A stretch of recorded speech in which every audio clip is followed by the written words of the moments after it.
Quem não compreende a natureza de Deus como sendo o sumo bem, procura utilizar-se de Deus para seus fins peculiares. Tenta pôr a verdade a seu serviço. Nós, porém, estejamos prontos para que Deus nos ponha a seu serviço, para que a verdade nos ponha a serviço dela. Façamos de nós instrumentos idôneos pelos quais a verdade se possa revelar, mas nunca tentemos pôr Deus a nosso serviço. Deus ou a verdade não são servos nossos, são nossos senhores e soberanos, e nós somos servos deles. Quem compreende a natureza de Deus nunca lhe pedirá coisa alguma.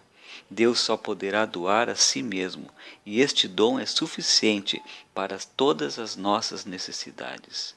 Um Deus diferente deste, de qualquer modo, é uma fábula inventada pelos homens, um mito que os pagãos excogitaram, séculos antes do Divino Mestre. Os gentios cultuavam muitos deuses, sempre com o fim de conseguirem deles alguma coisa. Quando não chovia, pediam chuva. Quando chovia demais, pediam que a chuva cessasse. Quando eram flagelados por enchentes e tempestades, suplicavam que Deus lhe pudesse termo em tempo de carestia de víveres. Pediam a Deus que lhes desse alimento. Orações dessa natureza são relíquias do tempo pagão em que os homens imaginavam Deus à sua própria imagem e semelhança, quando não tinham ideia do Deus verdadeiro.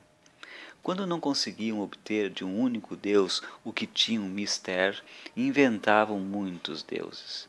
De um deles pediam chuva, do outro boa colheita, de um terceiro fertilidade, de um quarto Deus isto ou aquilo.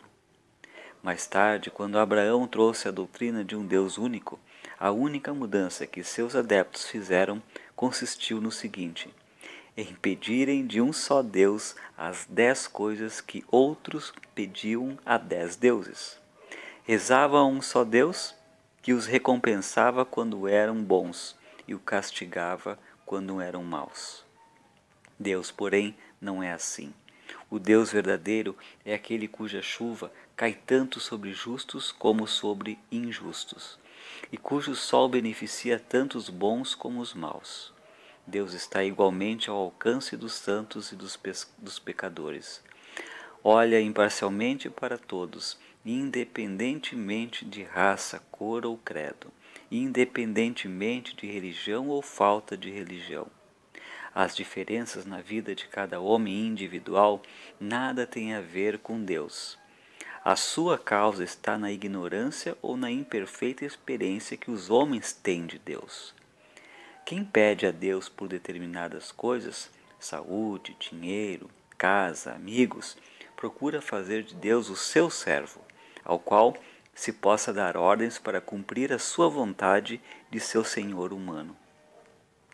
Pensas tu que Deus seja um instrumento a serviço de teu bel prazer? Ou deves tu ser um servo e uma alegria para Ele? Acreditas realmente que o Deus do céu ou do teu interior esteja à espera do teu clamor para atender às tuas intenções e satisfazer os teus desejos? Ou é Deus o princípio criador espiritual do universo, ao qual o cosmos serve e ao qual também tu deves servir? A humanidade vai a caminho do inferno enquanto espera que Deus seja o seu servo, em vez de reconhecer humildemente que tu e eu existimos para servir a Deus. Assim como servem a Deus o sol, a lua, as estrelas, as aves, os peixes e os mamíferos. Toda a criação tem por fim glorificar o Criador, e não o homem. Não é Deus que deve glorificar o homem, mas o homem deve glorificar a Deus. É necessário que invertamos o conceito tradicional que temos de Deus.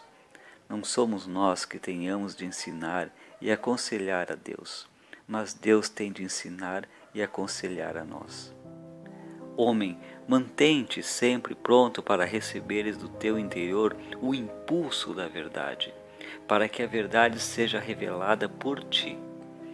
Os céus proclamam a glória de Deus, e a terra anuncia de mil modos as suas obras. E também tu, ó homem, tens de entoar essa sinfonia universal, proclamando a glória de Deus, e não a tua. Não és tu que dás expressão a Deus, tu apenas o refletes. Deus se dá expressão a si mesmo, e tu és uma das formas pelas quais Deus se exprime. Deus se exprime a si mesmo de mil modos, e uma dessas expressões divinas se revela na forma do teu eu. Mas tu nada tem a ver com isto. Deus se reflete em tua pessoa. Tu és um reflexo de Deus. Deus não glorifica a ti ou a mim.